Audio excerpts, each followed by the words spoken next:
Ketika Perang Dunia II berakhir pada 1945, dunia seperti baru bangun dari mimpi buruk yang panjang.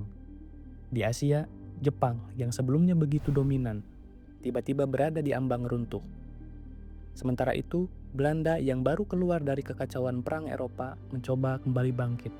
Lalu terjadilah sebuah peristiwa yang mengubah jalan sejarah Perang Dunia II.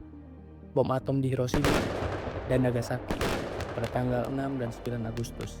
Tak lama kemudian, pada 15 Agustus, Jepang menyerah kepada sekutu yang menandakan bahwa perang sudah berakhir. Dan menurut aturan perang, setiap wilayah yang diduduki Jepang harus kembali ke penguasa sebelumnya. Artinya, secara administratif, Indonesia harus dikembalikan kepada Belanda.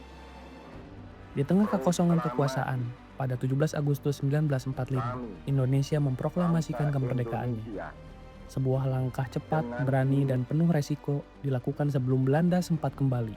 Sebelum sekutu tiba, bahkan ketika tentara Jepang masih bersenjata dan tersebar di seluruh kota. Euforia kemerdekaan terasa di mana-mana, tapi di balik itu ada kegelisahan yang dirasakan. Bagaimana kalau Belanda benar-benar kembali? Bagaimana kalau sekutu tidak mengakui proklamasi kemerdekaan Indonesia? Apa yang akan Jepang lakukan sebelum mereka pergi? Indonesia merdeka, tapi Indonesia belum aman. Setelah menyerahnya Jepang, sekutu yang dipimpin Inggris lewat Afney tiba dengan 3 tugas resmi.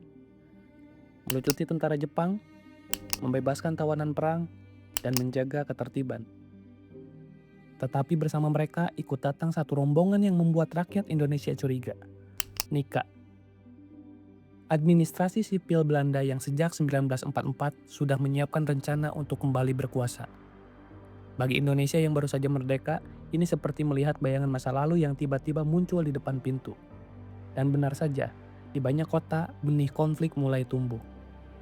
Bangsa Indonesia harus mempertahankan kemerdekaannya. Dan perjuangan mempertahankan kemerdekaan Indonesia ditempuh melalui jalur pertempuran dan diplomasi atau perundingan. Dimulai ketika kedatangan sekutu dan Nika yang memicu bentrokan di mana-mana.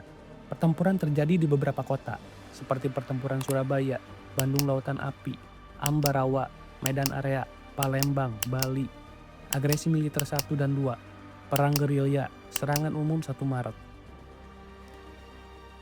Tapi kemerdekaan tidak bisa dipertahankan dengan senjata saja. Di meja runding, Indonesia menghadapi bentuk perang yang berbeda, lebih halus, lebih rumit, dan sama-sama menentukan.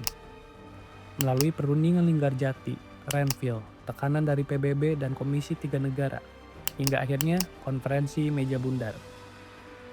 Indonesia berusaha mendapatkan pengakuan dunia, menahan tekanan Belanda dan menjaga keberlangsungan republik. Agresi terjadi berkali-kali, kesepakatan sering merugikan, tapi Indonesia memilih tetap berdiri, tetap bernegosiasi, tetap berperang, dan tetap percaya. Kemerdekaan ini tidak boleh hilang lagi. Dan pada 27 Desember 1949, Belanda akhirnya mengakui kedaulatan Indonesia.